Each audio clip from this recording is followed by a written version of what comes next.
not too far from here. It's about 20 minutes east. I moved to one of the windiest parts of the state about 10 years ago.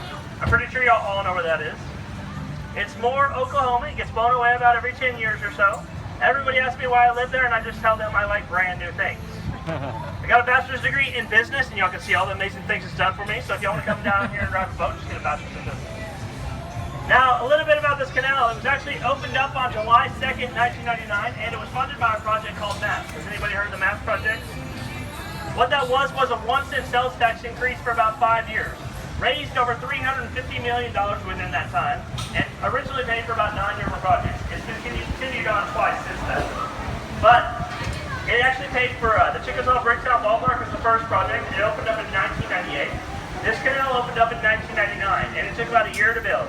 Cost about $23 million, and they actually had to dig out everything around us. That bridge we just went under, that was street level, and this was California Avenue. They took out the whole street. This was the basement level for all these buildings. They had to redo all the buildings down here. Now, this was a railroad district for a long time, and these buildings stored all kinds of goods for the railroad companies. 3 of those railroad companies declared bankruptcy and only left the Santa Fe Railroad, which still comes through Bricktown today. Whenever we opened up on opening day, there was only one restaurant, and that was Chilino's, this Mexican food restaurant over here on the right-hand side. They ended up selling out of all their food and drinks within about 1 day, so y'all can imagine how busy it was down here. The only other time I've seen this canal that busy is when Pokemon Go came out last year. It was really crazy down here. That's right there. Now, up in front of us, we have our Devon Centennial Mosaic. This was actually put together by students at Oklahoma City Community College. It took about 3 years to piece this together, and it was actually paid for in full by the Devon Corporation. I'm pretty sure most of y'all know where the Devon Corporation is, right? It's the tallest building here in Oklahoma City. It's 50 stories tall. At the top of that building, they have a restaurant called Vast. I'm pretty sure they got their name from their menu prices. It's a really nice restaurant. If you ever go up there, you'll see what I mean. A bowling alley in there. They've got big screen TVs at the end of each lane. They've got a full-service bar, and they've got video games upstairs. They also have a restaurant called Boomerang Grill if you're looking for someplace to eat tonight. It's a great place. Right next to that, we have the Harkins Theater. They've got 16 movie screens in there. The biggest one is called the Cine Capri. It's about 70 foot wide. They've got an old-style movie curtain that opens up before each movie. Now, parents, this is one of my favorite places here in Bricktown. Y'all know why, right? Whenever you get kids and you grow up, you don't have a whole lot of nights you actually get to have to yourself. So for the same price, I love this bar right here.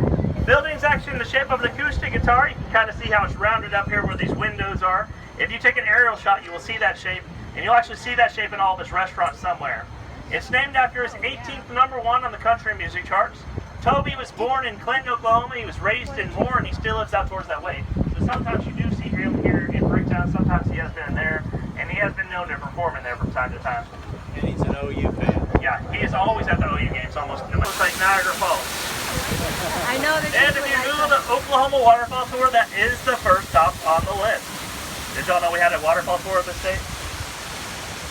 Now, if y'all have never been in there, they do have some pretty nice aquariums. They've got catfish, they've got bass, they've got alligator gar, they've got a shooting game for the kids, they also have all kinds of wildlife from the state that are stuffed. They've got rabbits, they've got deer, they've got coyotes, they've got cougars.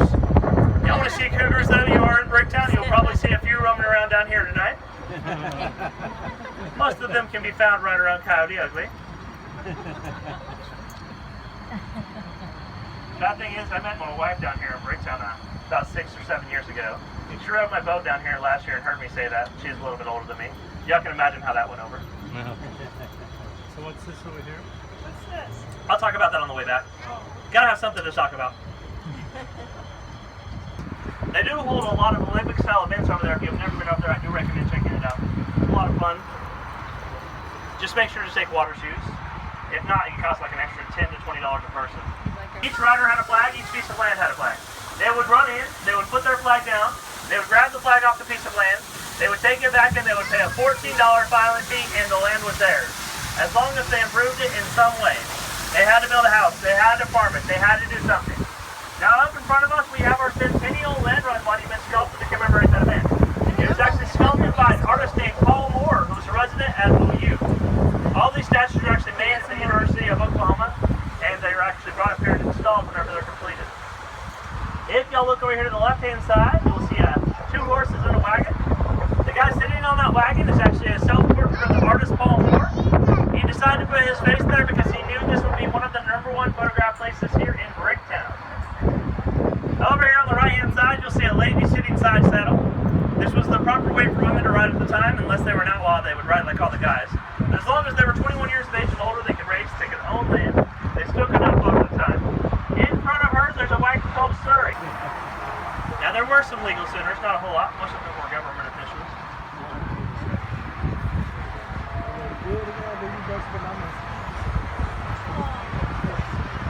Yeah, those are some of our newest residents here at the canal.